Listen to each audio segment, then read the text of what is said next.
merci de rejoindre votre journal de 15 heures à la une de l'actualité.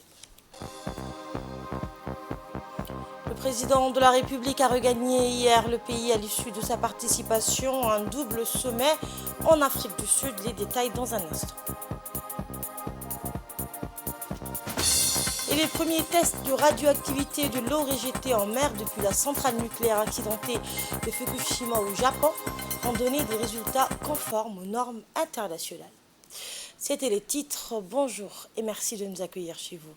Le président de la République, Ismaël Omar Guelleh, a regagné hier le pays à l'issue de sa participation à un double sommet, donc à Johannesburg, en Afrique du Sud, le premier sommet auquel le chef de l'État djiboutien, président en exercice de l'autorité intergouvernementale pour le développement, l'IGAD, a pris part à Johannesburg, porté sur une rencontre de l'organisation des BRICS, notamment groupement d'économies composé du Brésil, de la Russie, de l'Inde, de la Chine et de l'Afrique du Sud, avec des pays principalement africains. Dans une intervention faite à la tribune de ce sommet, essentiellement dévolue à l'annonce de l'ouverture de l'alliance BRICS à d'autres pays, le président Guelleh, président en exercice de l'IGAD, a surtout mis l'accent sur les opportunités hautement viables de complémentarité économique suspendues au lancement de partenariats entre les BRICS et l'Afrique en général et entre les BRICS et les pays de l'IGAD en particulier. Quant au second sommet relatif à une rencontre Chine-Afrique auquel le président Ismaël Omar Guelleh a pris part, en Afrique du Sud, à la foulée du sommet des BRICS, il a entre autres, dans une déclaration à la sommet à huis clos des chefs d'État et de gouvernement, appelé de ses voeux à la réalisation d'une plus grande coopération entre les deux parties dans les secteurs névralgiques de transfert de compétences, d'industrialisation et de lutte contre les effets du réchauffement climatique. Et nous revenons sur cette rencontre majeure qui a illustré la consolidation des relations entre l'Afrique et la Chine en marge du sommet BRICS-Afrique. Cette réunion s'est tenue à l'hôtel Hilton, réunissant des leaders africains et chinois dans un dialogue constructif. L'événement a accueilli Ismaël Omar Guelleh, président de la République de Djibouti, ainsi que d'éminents dirigeants d'autres pays africains tels que le Burundi, le Cameroun et le Sénégal. Cette réunion a constitué une étape significative dans le renforcement des relations sino-africaines, avec un accent particulier sur la collaboration entre Pékin et le continent africain. Les discussions ont tourné autour des moyens de consolider les partenariats existants et d'explorer de nouvelles avenues pour une coopération mutuellement bénéfique. L'objectif central des échanges a été de définir des stratégies visant à maximiser la rentabilité des projets d'envergure qui unissent Djibouti et la Chine. Ces projets de développement majeurs ont déjà catalysé une coopération fructueuse entre les deux nations. Au cours de cette réunion, des idées novatrices ont été partagées visant un environnement propice à la réussite de ces initiatives conjointes. L'audience a également servi de tribune pour évaluer les progrès tangibles accomplis dans les relations bilatérales entre Djibouti et la Chine. Les résultats de cette évaluation ont été mis en perspective avec les aspirations initiales des deux parties, démontrant ainsi la solidité et la progression constante de leurs liens. Le discours du président Xi Jinping a été empreint d'un profond sentiment de gratitude envers plusieurs pays africains, notamment Djibouti, qui a été salué en tant qu'allié stratégique essentiel pour la Chine. Cette reconnaissance reflète l'importance croissante de Djibouti dans le cadre des initiatives régionales et mondiales de la Chine. Enfin, cette réunion Chine-Afrique a marqué un jalon significatif dans l'évolution des relations bilatérales entre les deux parties. L'engagement renouvelé en faveur d'une coopération fructueuse et mutuellement bénéfique ouvre de nouvelles perspectives pour le développement socio-économique et la prospérité commune de la Chine et de l'Afrique. Le président Guelleh s'est prononcé lors de cette réunion en faveur de l'intensification des relations d'échange et de coopération entre l'Afrique et la Chine. Dans une intervention faite par le chef de l'État, il s'est tout d'abord réjoui de l'état de collaboration et d'entraide caractérisant les deux parties et a lié ces rapports privilégiés à des relations séculaires tissées par le fil de l'histoire entre l'Afrique et la Chine. On l'écoute. Ma gratitude à son Excellence le président Cyril Ramaphosa, au président de la République d'Afrique du Sud et au peuple sud-africain pour leur accueil chaleureux et leur hospitalité lors de notre visite dans ce beau pays. Au nom de tous les États membres de l'IGAD, ainsi que de moi-même, je voudrais vous exprimer ma gratitude, Monsieur le Président, pour m'avoir invité à assister à ce 15e sommet des BRICS tenu en Afrique sous présidence africaine et axé sur notre continent. Le partenariat entre les BRICS et l'Afrique va au-delà de la commodité. C'est un impératif stratégique. Ensemble, nous avons le pouvoir de remodeler le paysage, de promouvoir une croissance inclusive et d'éradiquer la pauvreté. En unissant nos forces, nous pouvons créer un monde dans lequel aucune nation n'est laissée pour compte, où la prospérité est partagée également et où le développement durable devient une réalité. L'Afrique possède des ressources et combinée aux capacités technologiques et potentielles d'investissement des BRICS, elle ouvre des opportunités sans précédent pour les deux régions. En allouant des ressources au secteur des infrastructures, de l'énergie, de l'agriculture et de la fabrication, nous pouvons générer des opportunités d'emploi, améliorer la productivité et sortir des millions de personnes de la pauvreté. C'est un moment à saisir pour établir des liens, promouvoir les activités commerciales et permettre un transfert de technologie qui garantira l'émergence de l'Afrique en tant que puissance économique mondiale. Djibouti se présente comme un partenaire et un allié engagé des pays BRICS. Nous soutenons également les efforts menés par l'Union africaine en faveur de l'intégration économique à travers la mise en œuvre de l'accord de libre-échange global africain. C'est une étape qui place l'Afrique à la place qui lui revient dans l'ordre mondial. Nous apprécions vos efforts pour faire progresser et renforcer le partenariat entre les BRICS et le continent. Lors des sommets, nous avons déjà identifié des domaines clés qui contribuent à un partenariat mutuellement bénéfique. Votre leadership dans le renforcement des relations entre les BRICS et l'Afrique nous motive à apporter des contributions substantielles à nos objectifs et intérêts communs. Cher Président, l'IGAD félicite le partenariat BRICS pour avoir créé une plateforme offrant l'opportunité de diversifier et d'élargir le paysage économique mondial.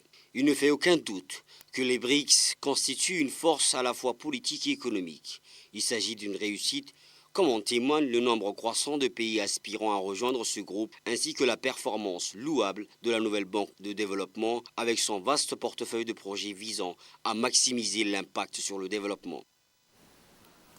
Dans sa plaidoirie relative à une réorientation stratégique des partenariats Chine-Afrique, le président Guelleh a mis en lumière combien une coopération plus axée sur la notion de transfert de compétences et de technologies disposerait notre région et la Chine à de perspectives de collaboration encore plus fructueuses. On réécoute le président de la République. D'annoncer que l'IGAD s'aligne pleinement et soutient les priorités définies par la présidence des BRICS pour 2023. Plus précisément, l'Afrique et l'IGAD visent à mobiliser des investissements afin de développer des infrastructures qui relient certaines parties de notre continent, stimulant ainsi la croissance du commerce intra-africain et les chaînes de valeur. En effet, l'IGAD est fier d'être l'un des éléments fondateurs de la zone de libre-échange continentale africaine. Nous saluons de tout cœur le rôle important que les BRICS peuvent jouer en soutenant nos efforts collectifs en tant que continent pour stimuler le commerce, les investissements et le développement des infrastructures dans le contexte de cette entreprise capitale. Comme nous le savons tous, il est largement admis que les plans et programmes économiques échouent souvent sans un engagement et un soutien financier durable. C'est pourquoi nous saisissons chaleureusement cette opportunité d'explorer et de développer davantage certaines des idées et décisions qui ont été discutées lors des réunions des dialogues BRICS-Africa-Autriche BRICS Plus en 2013 et en 2018. Nous espérons sincèrement que l'établissement étendra son soutien aux efforts de l'Afrique visant à combler l'énorme déficit d'infrastructures sur notre continent. Selon les données de la Banque africaine de développement, l'Afrique a besoin d'un investissement annuel de 170 milliards de dollars pour améliorer globalement ses infrastructures. La combinaison de chocs externes qui ont perturbé les progrès dans de nombreux pays, ainsi que de coûts d'emprunt élevés et d'obligations croissantes au titre du service de la dette, a rendu difficile nos économies d'attirer de nouvelles ressources financières. L'Afrique, avec ses ressources, sa population jeune et son potentiel inexploité, est devenue un symbole d'espoir et d'opportunité.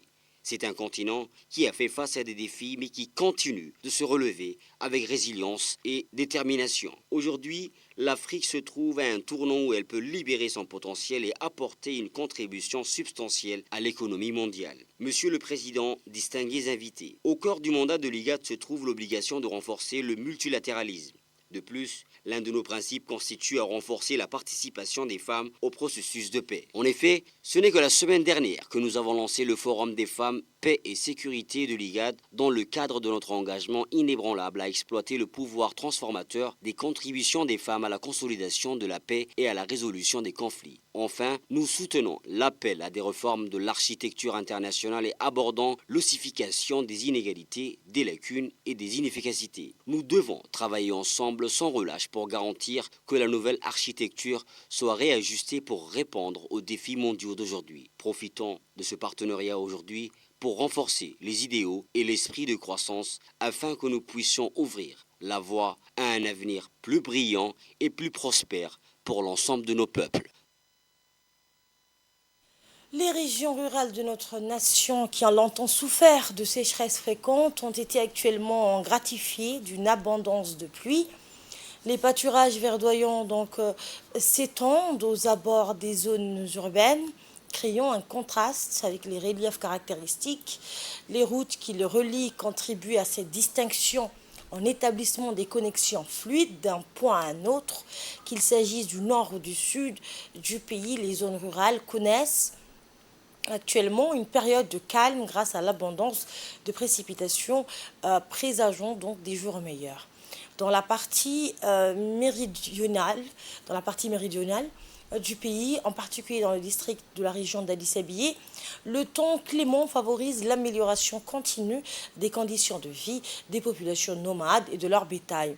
Ces communautés pratiquent largement le pastoralisme de cette zone. De plus, les pluies intermittentes ont offert aux habitants sédentaires de cette région l'opportunité de réinvestir leurs terres et de raviver leurs activités agricoles.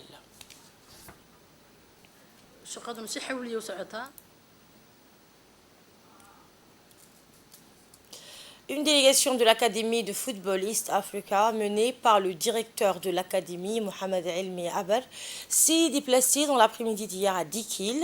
La délégation a été accueillie par le préfet de la ville d'Addis Abeba, par le préfet de la ville de Dikil, Hassan Abdirable, et le sous-directeur régional du secrétariat d'État au sport, Jama Hirsi, à la résidence du préfet. Le moment phare de cette visite s'est déroulé sur le terrain du complexe militaire local. 8 équipes de football se sont affrontées pour une compétition enflammée, regroupant 4 équipes de l'académie et 4 formations locales de la ville de l'Unité. Cette joute a pris la forme d'une compétition éliminatoire où la passion et le talent ont brillé de mille feux. La grande finale de cette compétition aura lieu cet après-midi sur le même terrain. C'est un rendez-vous à ne pas manquer pour tous les fans de football de la région de Dikil.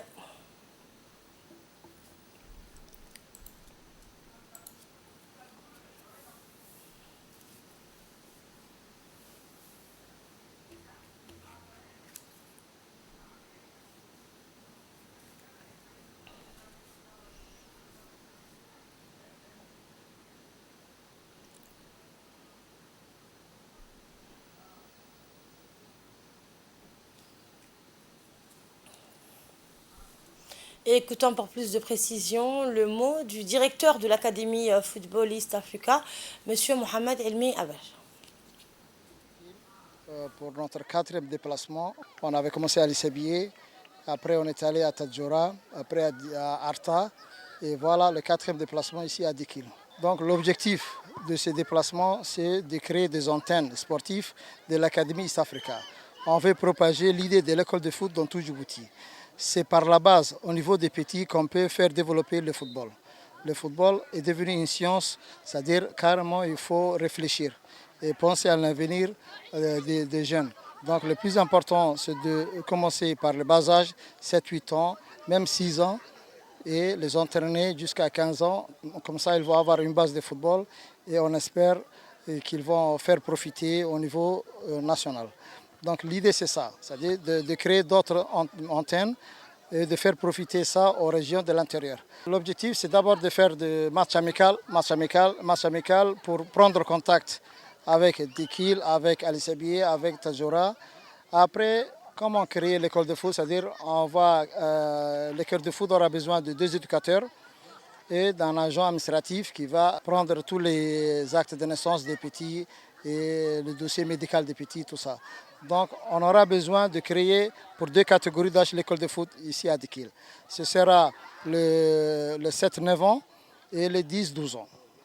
Donc on va commencer par ces âges-là et on va prendre 16 jeunes par catégorie d'âge, avec un éducateur qui va les entraîner pendant 2 jours de la semaine, le jeudi et le vendredi. Ça, c'est techniquement. Techniquement, ça va se passer ça. Et Inch'Allah, nous, l'Académie de football, va rémunérer les éducateurs et l'agent administratif qui va diriger l'école de foot. Donc c'est à la charge de l'école de foot de l'Académie East Africa de prendre en charge les salaires. Donc ça va créer un peu de travail. Et même on va louer une maison pour faire une maison de jeunes ici et garder ces enfants entre eux pendant le week-end. C'est-à-dire qu'ils vont quitter jeudi soir chez eux et ils vont vivre entre eux le week-end pendant ces 2 jours-là dans la maison qu'on a louée. Donc pour déjà le faire sortir de leur milieu de famille et leur apprendre le football, tout ça, c'est un truc qui ne s'est jamais passé à Djibouti. Donc on voudrait passer à cette étape-là.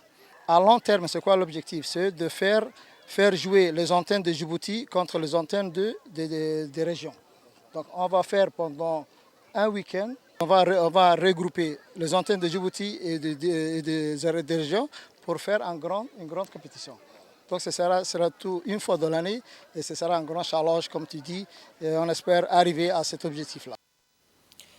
Autre activité sportive, cette fois à Adeilou, où l'association AMJA a clôturé hier ses activités sportives estivales, notamment les Jeux d'été 2023. Une soirée musicale a été organisée pour célébrer en pompe. À la fin des activités sportives d'été, les participants ont pu profiter de différentes performances artistiques avec des chanteurs et des danseurs locaux qui ont animé donc ce spectacle.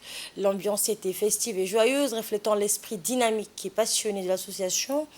Et bien, cette dernière qui organise chaque année, chaque été, ces jeux sportifs a pour objectif de promouvoir le sport et d'épanouir la jeunesse de cette localité de Adeilou, en offrant des activités sportives variées, tels que le football, le volleyball et l'athlétisme.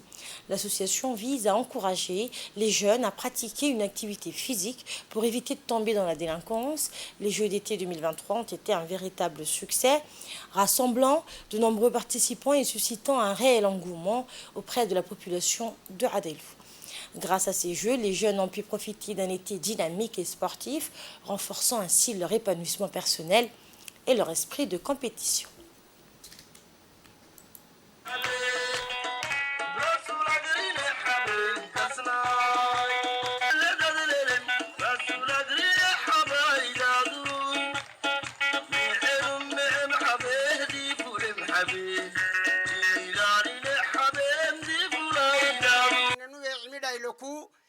baaro l'associationat maggo keltani ella ninnan hirikel soddoma association tani morotom association elle tambaado tani. Sport toujours, le club FC Obok s'est déplacé en Éthiopie, plus précisément dans la région Afar à Samara. Ce déplacement a donné lieu à un match amical pour le FC Obok qui a affronté l'équipe locale de Samara. Le Samara Dero Essi. Le match amical s'est soldé sur un score de 1-1. Les joueurs de Obok ont ouvert le score, mais les autres ont réussi à égaliser à la dernière minute grâce à un penalty. Ce premier match amical a été marqué par un esprit de fair play et d'ouverture, où tous les joueurs de l'effectif ont eu la chance de participer activement.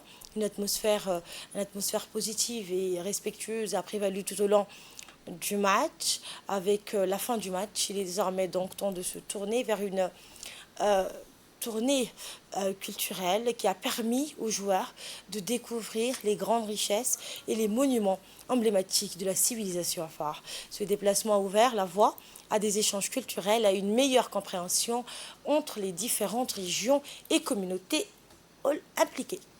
Les 19e championnats du monde d'athlétisme se déroulent du 19 au 27 août 2023 à Budapest, en Hongrie. Mohamed Ismail Ibrahim a remporté sa demi-finale pour s'offrir une finale mondiale. Il tentera demain de décrocher une médaille. Eh bien, le Djiboutien Mohamed Ismail Ibrahim s'est qualifié pour la finale du 5000 mètres des championnats du monde d'athlétisme 2023. Il est dans le top 8, il n'a pas lâché la dernière ligne droite, c'était difficile, mais le champion djiboutien a résisté tout au long pour s'imposer seul. À Kinshasa, on le rappelle, notre champion, lors de sa dernière performance, il avait remporté 2 médailles d'or aux 3000 mètres et aux 5000 mètres lors des Jeux de la francophonie. Il est tant attendu demain à 21h20 heure locale et sera le long des victoires précédentes. Veuillez donc lui apporter votre soutien massivement. Et toujours dans cette même quête de victoire, à Budapest demain, le fils prodige, l'athlète Hassan Ibrahim Ougaz, qui a un temps de 2h07, va lui aussi courir demain à 8h heure locale. Direction à Madagascar où 12 personnes ont trouvé la mort dans une bousculade dans un stade. Une bousculade meurtrière s'est produite à l'entrée du stade Barea à Antananarivo lors de la cérémonie d'ouverture des Jeux des îles de l'océan Indien. Environ 50 000 spectateurs étaient présents, 12 personnes sont décédées et environ 80 autres ont été blessées. Le président Andry Rajoelina a appelé à une minute de silence. Les équipes de secours, la police et la gendarmerie sont intervenues sur place. Les Jeux des îles de l'océan Indien sont une compétition qui se tient tous les 4 ans. Et cette année, elle a lieu à Madagascar. La dernière édition a eu lieu à Maurice. La Chine s'engage à soutenir l'intégration africaine. Le président sud-africain Cyril Ramaphosa et le dirigeant chinois Xi Jinping ont co-présidé une table ronde Chine-Afrique à Johannesburg jeudi en marge du sommet des BRICS. Il a également annoncé que la Chine présenterait des initiatives et des plans pour soutenir l'Afrique dans des domaines clés tels que l'industrialisation, la modernisation de l'agriculture et l'éducation. Nous croyons fermement que l'intégration solide de l'Afrique et la modernisation conjointe de la Chine et de l'Afrique stimuleront de nouveaux moteurs de croissance économique mondiale. Cela apportera une énergie positive à l'équité et à la justice internationale. C'est ce qu'a déclaré le président chinois. Les structures de gouvernance mondiale reflètent le monde d'hier. C'est ce qu'a admis lors du sommet des BRICS jeudi à Johannesburg le chef des Nations Unies, Antonio Guterres. Eh bien, pour le secrétaire général des Nations Unies, les institutions multilatérales doivent être réformées afin de refléter le pouvoir et les réalités économiques d'aujourd'hui. Il faut avoir le courage de faire des compromis pour le bien commun. Il faut des institutions internationales efficaces, ancrées dans les réalités du XXIe siècle, fondées sur la Charte des Nations Unies et le droit international, a-t-il ajouté. Antonio Guterres a appelé également à une réforme de la structure financière mondiale qui est dépassée, dysfonctionnelle et injuste. Selon lui, elle a échoué dans sa fonction fondamentale de filet de sécurité mondiale. Les nations BRICS comprennent désormais 11 membres, dont le Brésil, la Russie, l'Inde, la Chine et l'Afrique du Sud. Je vous le disais en titre, les premiers tests de radioactivité de l'ORGT en mer depuis la centrale nucléaire accidentée de Fukushima au Japon ont donné des résultats conformes aux normes internationales. Les échantillons prélevés par l'opérateur TEPCO montre que les niveaux de radioactivité sont bien en dessous des limites fixées avec une concentration inférieure à 1500 litres comparée à la norme habituelle. Les autorités japonaises effectueront des analyses quotidiennes pendant 1 mois et maintiendront la surveillance régulière pour dissiper les inquiétudes. L'Agence internationale de l'énergie atomique a vérifié que les niveaux étaient bien en dessous de la limite 500 donc litres. Et c'est la fin de ce journal. Merci de l'avoir suivi. Merci à la régie. Je vous dis à ce soir à 22h pour un nouveau journal.